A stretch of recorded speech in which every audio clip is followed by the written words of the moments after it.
News screens blazed across the globe. China builds megaport in America's backyard. The headline echoed from television sets to smartphones, capturing the world's attention. In the quiet fishing town of Chancay, Peru, something monumental was underway, something that would soon ripple far beyond its shores. Towering cranes and the relentless hum of construction signaled more than just progress. It was a bold statement of intent, visible for miles around. A Chinese state-owned company was investing billions to build a deep-water port, set to become a major South American trade hub, capable of handling the world's largest cargo ships. For local fishermen, the transformation was dramatic. Their small boats, now dwarfed by massive barges and steel giants, rising from the water. The project promised thousands of jobs, new infrastructure, and a direct link to Asia's economic powerhouse, offering hope and uncertainty in equal measure. But in Washington, the news was a wake-up call, an urgent reminder that the global balance was shifting. The Chancay port symbolized China's growing influence in a region long considered America's backyard, raising questions and concerns among policymakers. This was more than trade. It was a geopolitical chess move, with every container and crane a piece in a much larger game. The port wasn't just about shipping avocados and copper. It was about controlling the arteries of global commerce, shaping the flow of goods and power. As the first container ships prepared to dock, the world faced a new reality. China was building the world's delivery system, one port at a time, redrawing the map of global trade. Chancay became a symbol of a larger story, China's relentless global strategy, and its determination to connect continents through steel and sea. For over a decade, Chinese state-owned enterprises have been building and operating ports worldwide, quietly expanding their reach. From Africa to Europe, and now the Pacific coast of the Americas, each port is a new node in Beijing's vast network, linking economies and shaping destinies. The news from Chancay wasn't the beginning, but a dramatic new chapter in a story the West could no longer ignore. A story of ambition, rivalry, and shifting power. The world's balance of power was shifting, right on the shores of Peru, where the Pacific meets a new era. The stakes had never been higher, and the world was watching as history unfolded in real time. Why does a new port in Peru matter? At first glance, it might seem like just another construction project, but its impact reaches far beyond local shores, because ports are the lifeblood of global trade, acting as the arteries that keep goods flowing between continents and countries. Over 80% of everything we buy moves by sea. Phones, coffee, cars, and countless other essentials. From the latest gadgets to the food on our tables, nearly all of it passes through these maritime gateways. Ports are the gateways, connecting land and sea, keeping the global economy running smoothly and efficiently, day and night. Without efficient ports, trade grinds to a halt. Delays or bottlenecks can disrupt entire industries and economies. These hubs are complex, 24/7 logistical centers, giant cranes, endless trucks, and trains moving goods worldwide, orchestrating a non-stop ballet of commerce. A single port delay can ripple across the globe, causing shortages and price hikes that affect millions of people, from manufacturers to everyday shoppers. The pandemic showed us how fragile these links are, exposing vulnerabilities in the supply chain that many had never considered before. For developing nations, a modern port can unlock prosperity and global opportunity, creating jobs and connecting local businesses to international markets. But ports are more than business.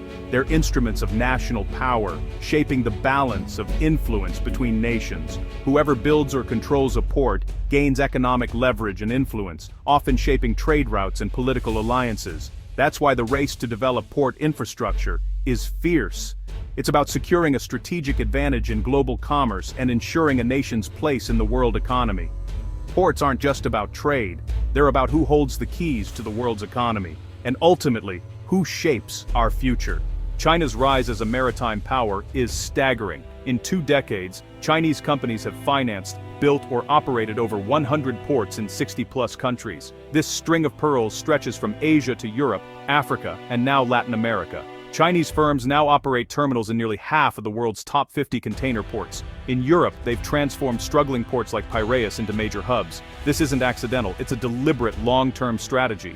As the world's largest exporter, China wants its goods to move quickly and efficiently. State-owned enterprises, backed by government policy, make massive coordinated investments. The result, a global port network rivaling the reach of the old British Empire. The engine behind China's port expansion is the Belt and Road Initiative, or BRI. Launched in 2013, the BRI aims to connect China to the world through roads, railways, and especially ports. China offers massive loans to developing countries to build infrastructure the West is slow to fund. Chinese state-owned companies build ports, often in record time, in exchange for long-term operating rights. This model has been replicated from Sri Lanka to the Suez Canal. Host countries get modern ports. China secures strategic nodes in its global network. But critics warn of debt-trap diplomacy. When countries can't repay, China gains control. The Hambantota port in Sri Lanka is the cautionary tale. Unable to pay, Sri Lanka handed over the port on a 99-year lease. Despite risks, many nations see immediate development as worth the gamble. For China, every new port is another step in its global strategy. Not all Chinese port investments are equal. Sometimes China holds a minority stake, little cause for concern. But majority ownership or long-term concessions give Chinese firms real control, deciding who docks, setting tariffs, accessing sensitive cargo data. The deepest concern comes when Chinese state-owned enterprises run ports for decades, as in Greece and Sri Lanka. These companies aren't just commercial, they're arms of the Chinese state. Critics fear they could prioritize Beijing's interests, not just profit. Preferential treatment for Chinese ships, or even strategic use beyond trade, becomes possible. The line between business and state policy blurs. For Washington and its allies, this level of control over critical infrastructure is a red flag. The question isn't just who owns the docks, but who really calls the shots. Chancay, Peru, is set to become South America's new trade gateway to Asia. COSCO Shipping, a Chinese state-owned giant, holds a 60% stake in this $3.6 billion megaport. Its deep-water harbor will handle the world's largest ships, slashing shipping times between Asia and Brazil. Chancay will create a new, faster trade corridor across the continent. The port promises huge economic benefits for Peru and its neighbors, boosting exports of copper, soybeans, and more. But controversy swirls. Local communities worry about environmental impacts and lost fishing livelihoods. The biggest concern is geopolitical, China's control over a strategic asset in America's backyard. US officials see it as a major expansion of Beijing's influence. For Peru, it's a chance at prosperity. For Washington, a challenge to its traditional dominance. Chancay is more than a port, it's a symbol of shifting global power. In Washington, news of Chancay's megaport set off alarms. US officials worry that economic control can become political leverage. If a country's trade depends on a Chinese-run port, will it challenge Beijing on sensitive issues? The US warns that Chinese state-owned companies in critical infrastructure pose security risks, access to shipping data, potential intelligence gathering, and strategic advantage. Peru finds itself caught between two giants, the US, its longtime security partner, and China, its top trading partner. Peruvian leaders defend the port as a commercial venture, promising safeguards, but the diplomatic balancing act is tricky. Many developing nations face the same dilemma. They need China's investment, but fear dependence. The US has been slow to offer alternatives, leaving China to fill the gap. As Beijing builds, Washington scrambles to catch up. The race for influence in Latin America is on. The fear that commercial ports could serve military purposes isn't just theory. In Djibouti, China built its first overseas military base right next to a Chinese-operated port. The base and port work together, blending business and military power. US officials worry China could restrict access or spy on naval movements. The Panama Canal is another flashpoint. Chinese firms have stakes in ports at both ends, giving them a strategic vantage point. In a crisis, China could disrupt or monitor vital shipping lanes. The line between civilian and military use is blurry, especially with state-owned enterprises. Chinese law requires companies to cooperate with state intelligence if asked. Even a commercial port today could serve Beijing's strategic interests tomorrow.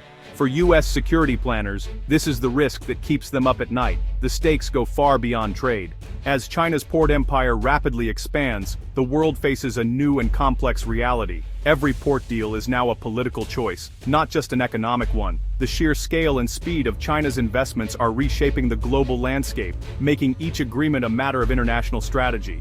The US and EU are scrambling to counter China's growing influence, launching their own ambitious infrastructure initiatives and tightening investment rules to protect their interests. These efforts reflect a broader competition for global leadership and economic security. But many developing countries argue that only China delivers results, fast, with fewer strings attached and less bureaucracy. For them, Chinese investment often means visible progress and new opportunities. For these nations, port deals are about jobs, economic growth, and a chance to modernize, not just geopolitics or global rivalries. Yet the choice of who builds a port is now a powerful statement. Side with China for rapid development and immediate gains, or with the West for promises of transparency, oversight, and long-term caution. Countries like Peru find themselves caught in the middle, trying to balance the lure of opportunity with the risk of dependency and shifting alliances. The story of China's ports is about more than just ships and cargo. It's about the future of globalization and who gets to shape it. Once, free trade was supposed to unite nations and foster cooperation across borders. Now, global commerce has become a new arena for strategic rivalry, where every deal is scrutinized and every partnership is weighed for its political impact. Ports from Chancay to Piraeus are emerging as the new front lines in this contest for influence and control. The era of purely economic globalization is ending, giving way to a world where politics and power shape every transaction. In its place, a world where every trade route is also a test of power, and every port is a symbol of the new global order.